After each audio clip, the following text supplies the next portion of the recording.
Você está na Audible. Audible Studios apresenta A Garota do Cabelo Vermelho, amada pela resistência, temida pelos nazistas. Escrito por Buzzy Jackson e narrado por Luana Rocha. Nota historiográfica.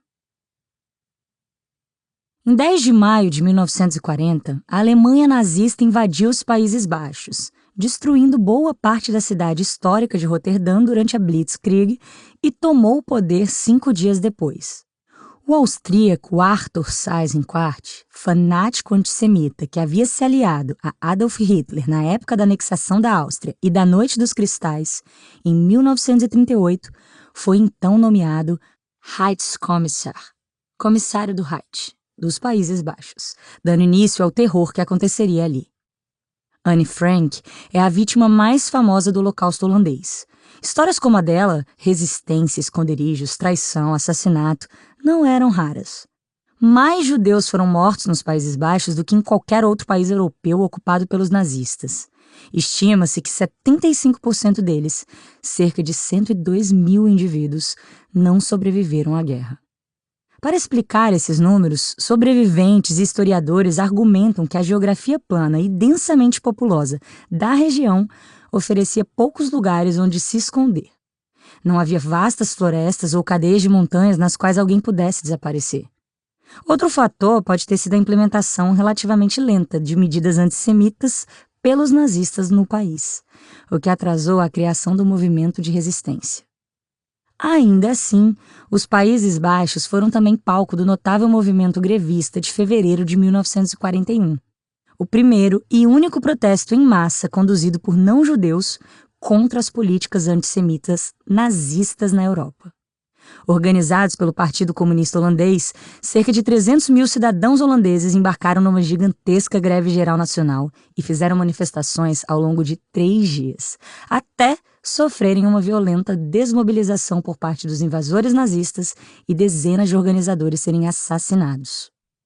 À medida que a guerra avançava, os cidadãos holandeses se engajavam em diversas formas de resistência pacífica, tais como exibir a cor nacional, o laranja, ler os jornais contrabandeados pela resistência e ouvir a Rádio Oranje, o programa de rádio transmitido pelo governo holandês exilado em Londres. Entre a população geral, estima-se que cerca de 5% colaboraram com os nazistas. Outros 5% teriam lutado mais ativamente, abrigando judeus, espionando os alemães para os aliados ou pegando em armas em confrontos diretos. Entre os resistentes armados, havia poucas mulheres. Prólogo. 1945.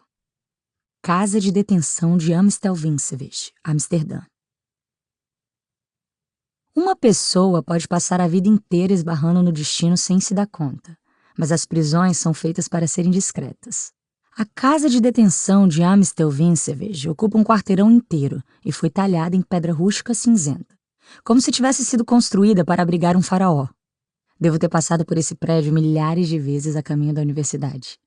Ainda assim, nada ali me parece familiar.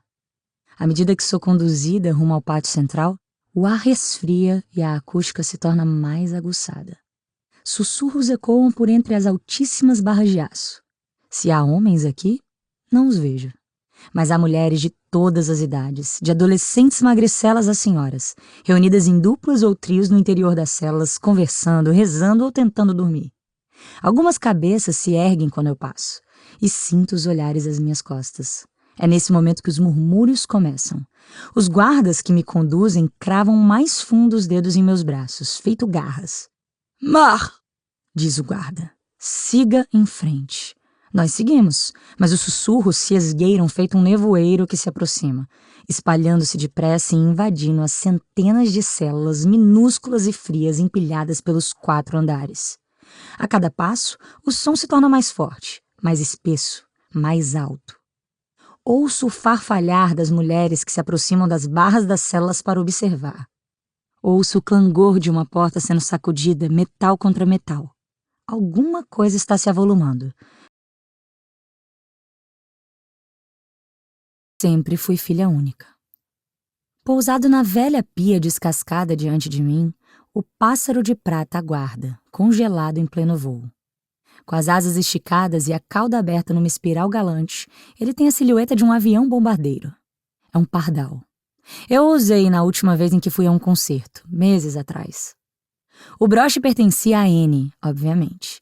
Papai lhe deu de presente depois que o pardal de verdade fugiu. Eu era bem pequena, na época devia ter uns 4 anos, então Anne tinha 9. Já passava da meia-noite e eu estava dormindo quando ela tocou meu braço. Johanna, olha! Com uma das mãos, Anne segurava uma vela. Com a outra, apontava para o chão ao lado da cama que compartilhávamos. Lá estava um pequeno pássaro marrom e cinza, a cabeça inclinada para nos observar como se estivesse prestando atenção no que ela dizia. Ele deu um pio. Soltei um arquejo e Anne me segurou. Shhh! Deixe-o sair pela janela, sugeri. Eu tentei, respondeu ela, mas ele voou para dentro de novo. Não acreditei. Por cima dos ombros da minha irmã, observei aquela bolinha altiva de penugem macia, as garras minúsculas fazendo barulhinhos no assoalho. De repente, a pequena ave levantou o voo até a janela aberta e partiu. Viu? Falei. Foi embora. No entanto, meio segundo depois, o pássaro estava de volta, batendo as asas contra a vidraça, desesperado antes de entrar, aterrissar e se acomodar naquele ponto do chão ao lado de nossa cama. E piou outra vez. O que vamos fazer? Perguntei. Vamos ficar com ele, disse Anne. Anne sempre tinha resposta para tudo. Ficamos mesmo com ele, pelo menos durante algum tempo. Quando o passarinho foi embora para sempre, papai deu a Anne o broche prateado do pássaro, que tinha sido de nossa avó. Senti inveja, mas fazia sentido. Anne tinha a mesma energia de um pardal, o mesmo ímpeto, a mesma curiosidade. Nos contaram que vovó também fora assim. Alguns meses depois, papai me deu o próprio broche de prata, uma pequena raposa. Era novinho em folha. Meine kleine Vos, disse ele, para você. Minha pequena raposa. Mas eu não encontrei nenhuma raposa, argumentei confusa. Anne encontrou um passarinho. Ele riu. É por causa do seu cabelo vermelho, bobinha. Papai me pegou no colo e afundou o rosto no meu cabelo. Foi a primeira vez que percebi a diferença entre quem eu sabia que era por dentro e quem as outras pessoas achavam que eu era. Coloque essa coisa logo de uma vez. Peguei o pardal na borda da pia e enfiei o pino na dupla camada de lã da lapela do casaco. Na mesma hora espetei o dedo. Droga! É por isso que as pessoas advertem as mocinhas inocentes sobre a cidade grande e malvada, disse Nelly. Ela já está até xingando. Rindo, Nelly e Eva passaram tropeçando pela porta do sótão convertido em apartamento onde morávamos. Droga, droga!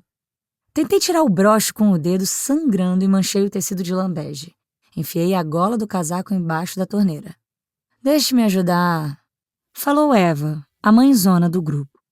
Nós 3 tínhamos frequentado a mesma escola em Harlem, embora não fôssemos muito próximas. Elas me escolheram como colega de quarto porque sabiam como eu era, a moça tímida que cumpria qualquer tarefa extra que a professora pedisse e que usava 2 suéteres num dia de primavera porque a mãe achava que ela morreria se pegasse um resfriado. Eu não era do tipo que criava problemas. Caramba, de onde veio isso? Nelly segurou o broche que brilhava sob a luz fraca. É lindo. Era da minha irmã, respondi pegando o broche de volta. Obrigada. Tenho que ir, já estou atrasada. Desculpe, comentou Nelly. Está tudo bem, eu só estou atrasada, repeti, já no patamar a caminho da escadaria estreita. Minhas bochechas estavam pegando fogo e meus cílios úmidos. Já fazia 13 anos que Anne havia morrido. Pardal idiota.